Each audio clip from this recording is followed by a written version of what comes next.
Hi, everybody. Great to be back with you again this week. Had a great time last weekend presenting the truths about why we believe in the Trinity. What an awesome doctrine this is. And if you remember back last weekend, we highlighted why it's absolutely essential that we keep our theology straight. We want to make sure that in the soundness of our theology, we have a sure salvation, that we have supportive families, that we have a very, very successful prayer life, and most of all, a God-honoring life. So I was really thrilled with both the opportunity I had to study, as well as the opportunity to present to you some truths that have immense practical application to our lives. You see, because even what you're doing during your small group time now, the idea of connecting together, really is a reflection of the connection between the Godhead. We know that the Father and the Son and the Spirit are one, and they share together, and they love each other, and they communicate with each other, and they do what's best for each other, and they have different roles to fulfill. Well, all that is part of what happens within a family and within a small group. And just is absolutely critical. So I'm thrilled that you are taking the time to invest in this kind of biblical value.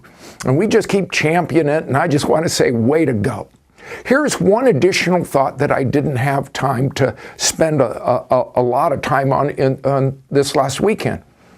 It really came to me as a result of the movie, The Passion of the Christ, that Mel Gibson directed many years ago.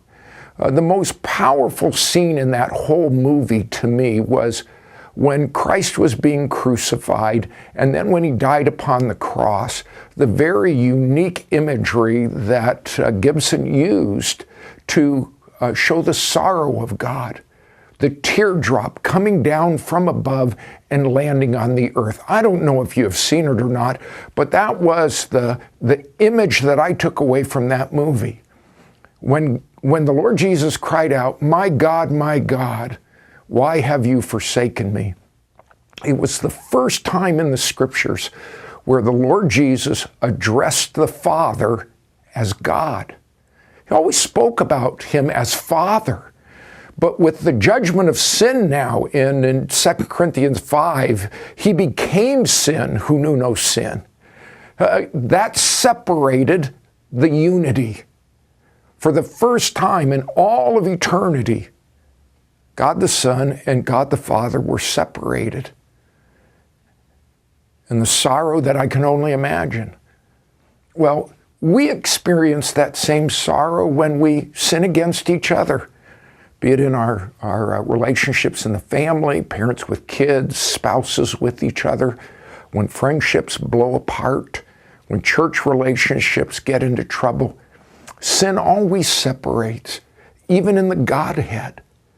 And so during the time together, I want you to know that God intends for your small group to experience unity with each other, communication with each other, life together with each other.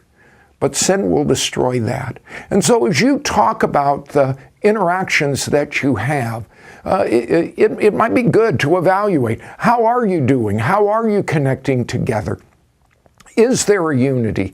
Is there good communication between you? You have loads of questions to talk about that have very great practical application. It's good to dialogue about theology and what we understand. But how does this translate into your real life? Is there a sense of connection? So this gives you a chance to be transparent. I hope you'll utilize this time, and I'll look forward to coming on back with you next week, Lord willing, and we'll talk some more about these great statements of faith that are bedrock beliefs for Emmanuel Faith Community Church. So blessings on you. We'll see you next weekend.